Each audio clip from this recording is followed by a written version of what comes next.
Incidents of kidnapping for ransom is now very common, with this case resonating perfectly with present-day reality, even though this offense occurred some 10 years ago.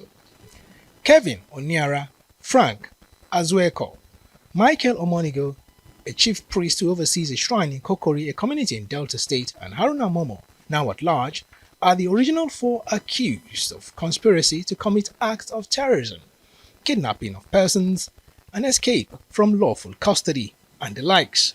The suspects, particularly Kelvin and Frank, allegedly masterminded in August 2013 the kidnap of Mike Ozekhome'S, who paid the sum of 40 million naira, both in dollar and naira bills, while he was held in captivity for 3 weeks. Ozekhome'S identified both men as being among his captors at some point during the trial.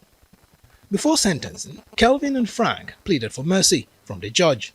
In handing down the sentence, Justice Nyako said unemployment was no excuse for taking to a life of crime, scolding Kelvin Onyara for infidelity as he was arrested with a lady in a hotel room in Port Harcourt, even though he is married. Being first-time offenders, the judge handed a 20-year sentence to the two men, effective from late 2013, when they were taken into custody by the Department of State Services.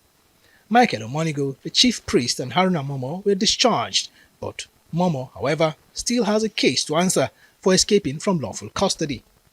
It started before Honorable Justice Ademola. When he now retired, the matter was now given to my Lord Justice Nyako to handle. It has been a very tough time for our officers of the criminal justice system, and to equally tell the public that the officers of criminal justice system are still working. They don't put in the best she could, but there were a lot to take from there. So we will take the necessary step to make sure we appeal and have them released. Because we believe sincerely from our own end that we make a good case, and there was no reason to convict them at all. There was no reason for that. We believe that in this case, the DSS went on a wild goose chase in this matter, and the court clearly made that point clear.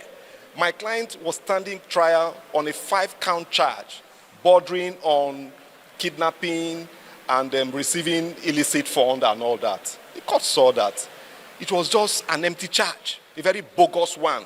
They were just making sporadic arrests, and unfortunately my client was there at the time and he was arrested. So the issue of escaping from lawful custody, when they arrest him, if they arrest him, they will now charge him properly for unlawful custody. Then we will now represent him, do you understand me, and determine whether that custody in itself was lawful. Conviction for terrorism acts are few and far between.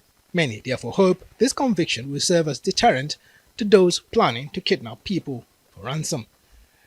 Godfrey Eshemoge, Arise News.